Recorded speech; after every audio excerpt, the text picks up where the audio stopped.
বরনা আমরা কিন্তু এই যে সময়টা ঈদের ছুটি বলা চলে যে অনেকটা আগামীকাল থেকে ঈদের ছুটি শুরু হতে চলেছে এবং মানুষ কিন্তু এরই মধ্যে রাজধানী ঢাকা ছাড়তে শুরু করেছেন, অর্থাৎ নারীর টানে বাড়ি ফেরা আমরা যেটিকে বলি সেটি কিন্তু শুরু হয়ে গেছে।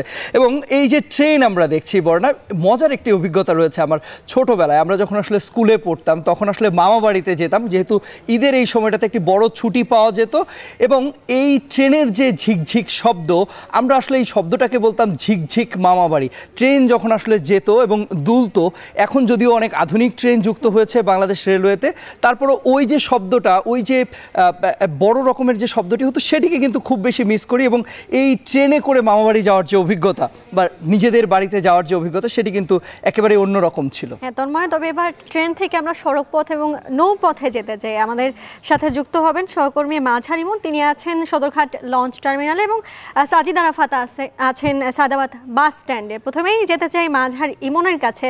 মাঝার ইমন, আজ কতটি লঞ্চ ছেড়েছে জানতে চাই। সেই সাথে জানতে চাই যে একসময় তো এই লঞ্চ যাত্রা খুবই জনপ্রিয় ছিল, তবে পদ্মা সেতু হওয়ার পর যেহেতু সময় কম লাগে, দক্ষিণ অঞ্চলের যারা আছেন তারা কিন্তু বেশিরভাগই এই সড়ক পথ বেছে নিচ্ছেন পদ্মা সেতু হয়ে, সময় কম লাগার কারণে। ঠিক এই মুহূর্তে এসে ঈদের আগে কেমন ভিড় দেখতে পাচ্ছেন সেখানে?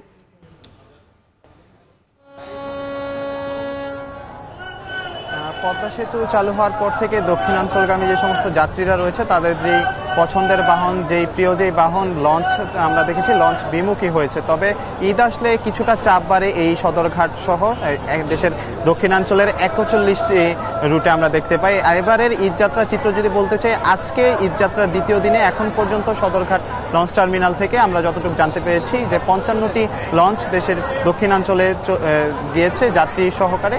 আর এই সদরঘাটে ভিড়েছে প্রায় 48টি ট্রেন, অর্থাৎ বোঝাই যাচ্ছে যে সারাদিনের চিত্র প্রায় অর্ধশত লঞ্চ ছেড়েছে এবং অর্ধশত লঞ্চ আবার এসেছে, যেগুলো পরবর্তীতে রাত 9টা, 10টা, 12টার দিকে ছাড়বে। আর এখনকার চিত্র যদি আমি বলতে চাই, আমরা সকালবেলা থেকেই দেখেছি যে যাত্রীদের আগমন ছিল সদরঘাটে। তবে দুপুর নাগাদ, যেহেতু আজকে শেষ কর্মদিবস ছিল, রাজধানীবাসী তাদের অফিস আদালত সম্পন্ন করে শেষ করে তারা অনেকেই দেখেছি যে দুপুরের পর থেকে সদরঘাটের যে ভিড়টা সেটা বাড়তে থাকে।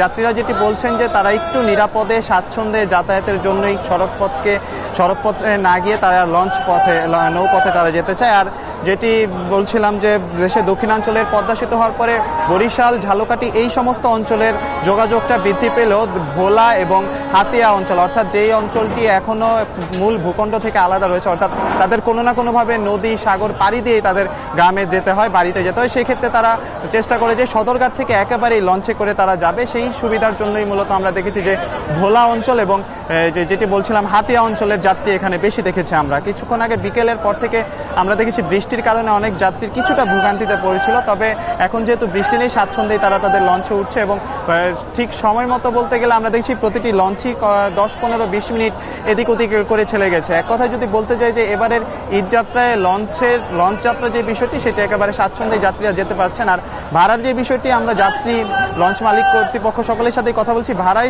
ভাড়ার বিষয়ে সেরকম কোনো অভিযোগ না পেলেও আমরা কেবিনের বিষয়ে আমরা কিছু জানতে পেরেছি। যাত্রীরা যেটি বলছেন যে এবারের কেবিন কিছুটা সংকট রয়েছে, অর্থাৎ অনেকে বলছে যে একটু বেশি ভাড়া দিলেই কেবিন পাওয়া যাচ্ছে। এক কথায় যদি আরেকটি কথা জানিয়ে রাখতে চাই, সদরঘাটের নিরাপত্তার যে বিষয়টা, আমরা কিছুক্ষণ আগেই দেখেছিলাম অনেক সদরঘাটে বিআইডব্লিউটির কর্তৃপক্ষের বিভিন্ন টহল টিম কাজ করছে, অনেককে আমরা জরিমানা করতে দেখেছি। যাত্রী ওঠার যে রেলিং সেটি না থাকার কারণে দেখেছি 2টি লঞ্চকে জরিমানা করতে কিছুক্ষণ আগে। আর নিরাপত্তার বিষয়টি, যেহেতু গত ঈদ উল ফিতরে একটি দুর্ঘটনা ঘটেছিল, সেই বিষয়টি মাথায় রেখে এবার সদরঘাট কর্তৃপক্ষ খুব তদারকি করছে। আর নিরাপত্তার বিষয়টি পুলিশ, র্যাব, আইনশৃঙ্খলা বাহিনীর সংশ্লিষ্ট যারা রয়েছে তাদেরকেও আমরা দেখেছি সদরঘাটে। এক কথায় যদি বলতে যাই যে এবারের ঈদযাত্রায় সদরঘাটের যে চিত্র এটি একেবারেই স্বাভাবিক রয়েছে এবং যাত্রীদেরও ভিড় রয়েছে। বরং আমরা আসলে সদরঘাটের যে চিত্র রয়েছে সেটি জানছিলাম সহকর্মী মাঝার ইমনের কাছ থেকে। এবার আমরা একটু সায়দাবাদ বাস টার্মিনালের চিত্র জানতে চাই, সহকর্মী সাজিদ আরাফাত রয়েছেন সেখানে। সাজিদ, জানাবেন যে আমরা ইমনের কাছ থেকে দেখছিলাম আসলে সদরঘাটে যাত্রীদের উপচে পড়া ভিড়, এই মুহূর্তে আসলে সদরঘাট বাস টার্মিনালে যাত্রীদের কেমন ভিড় দেখছেন এবং অতিরিক্ত ভাড়া নেওয়া হচ্ছে এরকম কোনো অভিযোগ রয়েছে কিনা?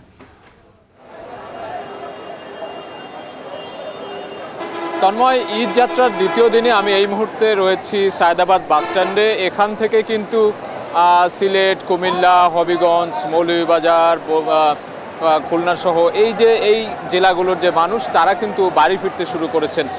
কর্মব্যস্ততা শেষ করে, আজ বৃহস্পতিবার ছিল একদম সপ্তাহের শেষ কর্মদিবস, সেটি শেষ করে তারা কিন্তু যে নারীর টানে বাড়ি ফেরার যে বিষয়টি সেটি আমরা লক্ষ্য করছি এখানে। এবং এই কিছুক্ষণ আগে সন্ধ্যায় বিকেলের পর কিন্তু বৃষ্টি হয়েছে, আপনি জানেন। সেই বৃষ্টির কারণে এই যে ঈদযাত্রা মানুষের, সেটিতে কিছুটা হলেও বিঘ্ন ঘটেছে এই এলাকাটিতে।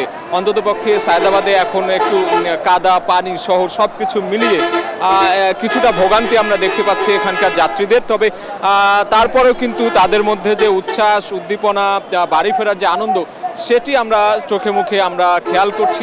তাদের সাথে কথা বলেছি, তারা বলছিলেন যে যত ঝাক্কি ঝামেলাই হোক না কেন, ঈদের ছুটিতে যে বাড়ি যাওয়ার আনন্দ, প্রিয়জনের সঙ্গে ঈদ করার যে আনন্দ, সেটি কিন্তু একেবারে তাদের কাছ থেকে আমরা জানতে পেরেছি যে এই আনন্দের আসলে কোনো একেবারে মাত্রাহীন আনন্দ যেটি বলে। আমরা দেখছি যে বিভিন্ন কোম্পানির বাস এখান থেকে ছেড়ে যাচ্ছে, হাঁকডাক শুনছি। বাস মালিক যারা রয়েছে, বাসের শ্রমিক কর্মচারী, তারা বিভিন্নভাবে হাঁকডাক দিয়ে কিন্তু যাত্রীদেরকে ডাকছেন, তারা নিয়ে যাচ্ছেন বাসে উঠে। তারা যাত্রীরা কিন্তু নিজের যে গন্তব্য, সেই গন্তব্যে রওনা হচ্ছেন। এবং বাড়তি ভাড়ার যে বিষয়টি বললেন, আমরা এখানে কয়েকজনের সঙ্গে কথা বলেছি। ঈদ এলেই যে বাড়তি ভাড়া একটু নেয়, সেটি কিন্তু আমরা প্রতি বছরই দেখি, এবারও তার ব্যতিক্রম নয়। অনেকেই বলছিলেন যে নির্ধারিত ভাড়া থেকে 100, 150, 200 টাকা করে বেশি নেওয়া হচ্ছে। সেই বিষয়টি কিন্তু এখানে একেবারে খালি চোখেই সেটা দেখা যাচ্ছে। তবে এই বাড়তি ভাড়া দিয়েও কিন্তু অনেকেই যে বাড়ি ফেরার যে প্রক্রিয়া, সেই বাড়ি ফেরার যে পথ, সেই পথে সামিল হয়েছেন। আমরা দেখতে পাচ্ছি যে সন্ধ্যার পর থেকে এখানে কিন্তু ভিড় বাড়তে শুরু করেছে। বাসের যে কর্মকর্তা যারা আছেন, যারা বাসের সঙ্গে যুক্ত, তারা বলছিলেন যে রাত যত গড়াবে বা সময় যত গড়াবে, ততই কিন্তু আসলে যে বাড়ি ফেরা, ঘরে ফেরার যে যাত্রী, সেই যাত্রীদের চাপ বাড়বে। এই ছিল আসলে সায়দাবাদ বাসস্ট্যান্ড থেকে ঈদ যাত্রার এই মুহূর্তের সবশেষ খবর। সাজিদ, ধন্যবাদ আপনাকে আমাদের সঙ্গে যুক্ত হওয়ার জন্য। নিশ্চয়ই পরবর্তী সংবাদে আমরা আবারও আপনার সঙ্গে যুক্ত হব। বরনা আমরা আসলে ঈদযাত্রার খবর জানছিলাম সহকর্মী সাজিদ আরাফাত, এবং এর আগে আমাদের সঙ্গে সদরঘাট লঞ্চ টার্মিনাল থেকে যুক্ত হয়েছিলেন সহকর্মী মাঝার ইমন। এবারে